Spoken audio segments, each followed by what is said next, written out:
திரிகோண சம்பந்தத்தில் கூட வரக்கூடாது.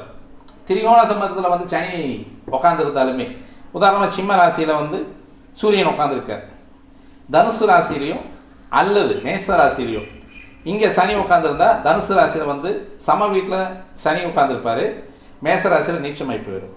இந்த காம்போவும் தந்தை மகனுக்கான உறவை அது மிக கடுமையான உறவாக ஏற்றுக்கொள்ள முடியாத உறவாகவே கொண்டு வந்து விட்டோம்.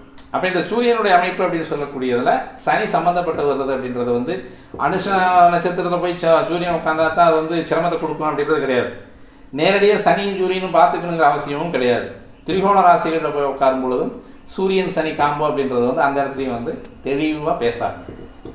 அப்போ இதை விடவெல்லாம் வந்து இந்த சூரியனுக்கு பலம் அப்படின்னு சொல்லக்கூடிய இடம் பொதுவாக 10ஆம் பாவத்தில் சூரியன் வந்து ஸ்தான பலம் அப்படின்னு சொல்லுவோம். அவன் அந்த ஸ்தான பலம் அப்படின்னு சொல்லக்கூடிய சூரியன் மிக அதீத பலமுடையவனாக இருப்பான். அது ஒவ்வொரு ராசிக்கும் ஒவ்வொரு தன்மையுடைய கூடிய ஒரு அமைப்பு.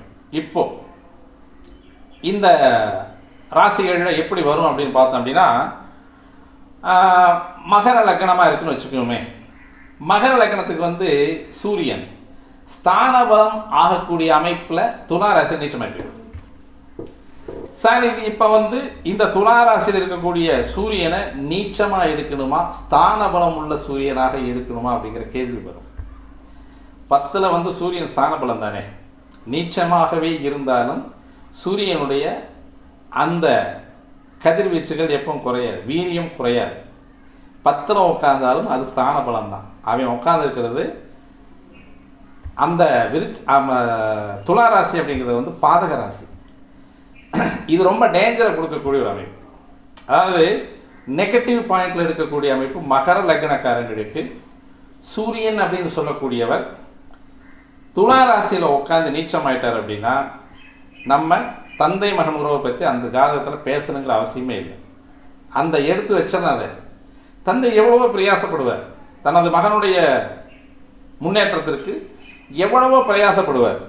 ஒன்று அதை மகன் ஏற்றுக்க மாட்டான், அல்லது மகன் அப்படின்னு சொல்லக்கூடிய மகர லக்னக்காரன் நல்ல சம்பாதிப்பான், தெளிவான முறையில் வாழ்க்கையில் முன்னேறி வருவான், தந்தையை கவனிக்க மாட்டான். இது ஸ்தான பலத்தில் இருந்தாலுமே ஒற்றை சூரியனாக இருக்காருன்னு கூட வச்சுக்கோமே, கூட புதனோ இல்லை சுக்கரனோ இல்லை வேறு கிரகங்கள் எதுவுமே இல்லை, ஒற்றை சூரியனாக இருக்கும் பொழுதும் அஷ்டமாதிபதி அப்படின்ற அஷ்டமாதிபத்திய தோஷத்தை அந்த கிரகம் கொடுக்க மறுக்கும் பொழுதும், பொதுவாக வந்து சூரிய சந்திரனுக்கு வந்து அஷ்டமாதிபத்திய தோஷம் கிடையாது. ஆனால் மகர லக்னத்திற்கு அஷ்டமாதிபதி அப்படின்னு சொல்லக்கூடியவன் நீச்சமாகி 10ஆம் பாவம்